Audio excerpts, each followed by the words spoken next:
Millions of people use this company's services every single day. I mean, we're talking about a massive chunk of the population.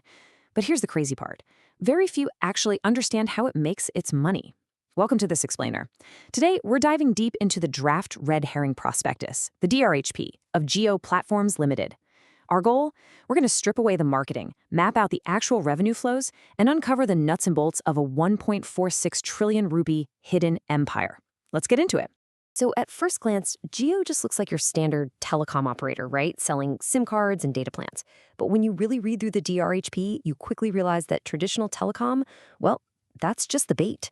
Selling data is literally just their customer acquisition strategy for a vastly more lucrative business model. 524.4 million active customers. That is the sheer scale we're dealing with here. But listen, this isn't just about connecting phones anymore. It's about controlling the digital plumbing of an entire nation, capturing human attention, and monetizing absolutely every single byte of data that flows through it. To really understand this machine, we'll break it down into 6 parts. The connectivity foundation, the digital services ecosystem, the self-reinforcing flywheels, scaling enterprise solutions, monetization and financial health, and finally, competitive moat and risks.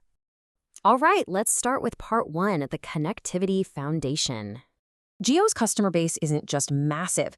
It acts as the ultimate top-of-funnel acquisition engine, reaching that projected 524.4 million users by March 2026.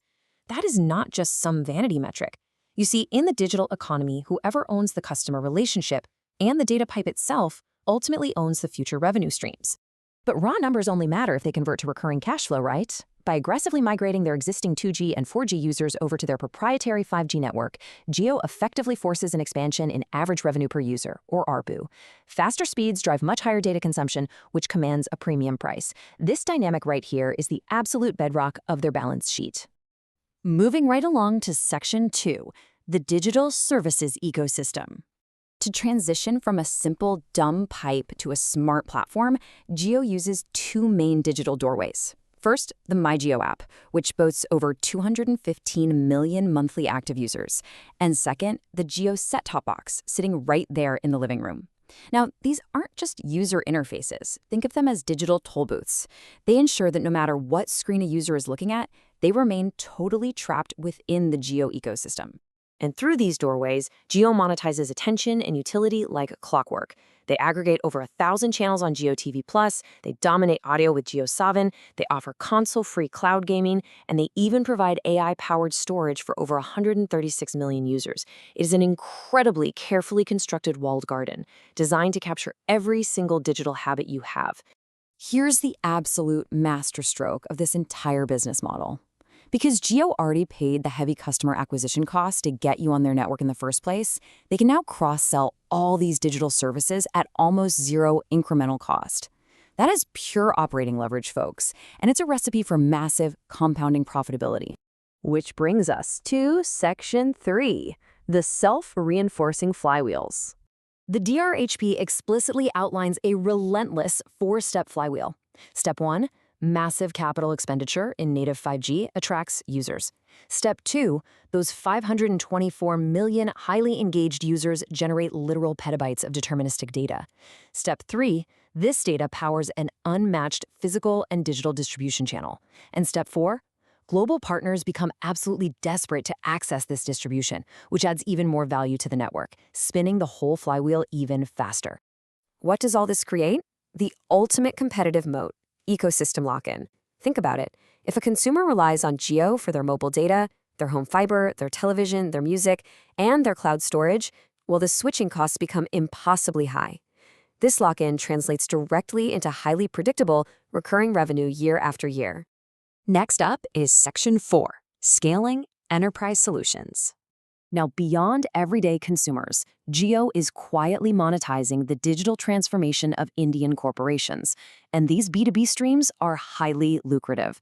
We're talking unified communications platforms for customer engagement, hybrid enterprise cloud management, nationwide IoT networks for smart fleets, and Jio Ads, a targeted advertising behemoth that leverages those 500 million user profiles we just talked about.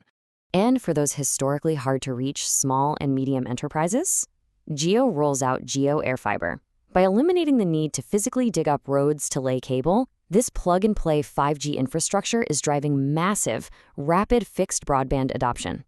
They are basically capturing an entirely new, heavily underpenetrated market overnight. All right, let's talk numbers in Section 5, monetization in financial health. The financial mechanics revealed in the DRHP completely validate their strategy. For fiscal year 2026, projected revenue hits 1.46 trillion rupees.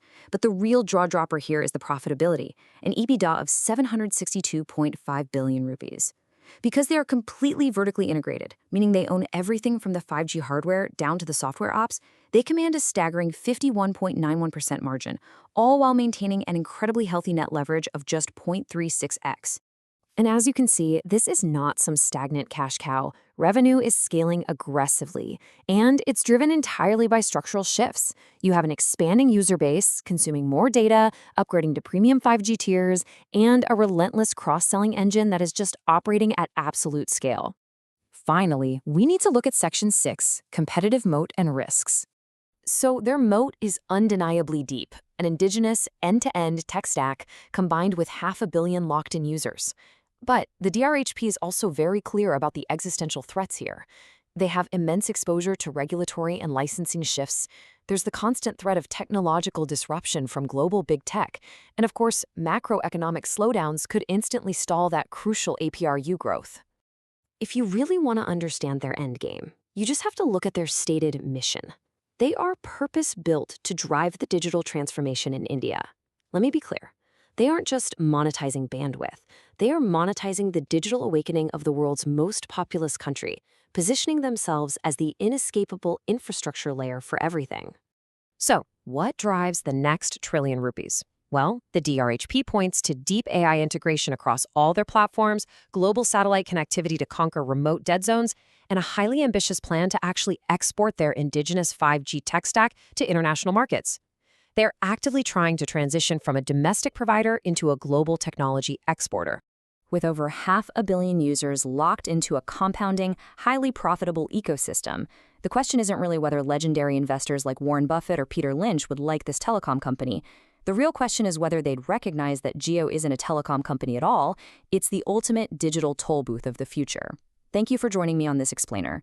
Over the next 5 years, keep a really close eye on their enterprise cloud and AI leverage, because honestly, that is where the real empire will be built.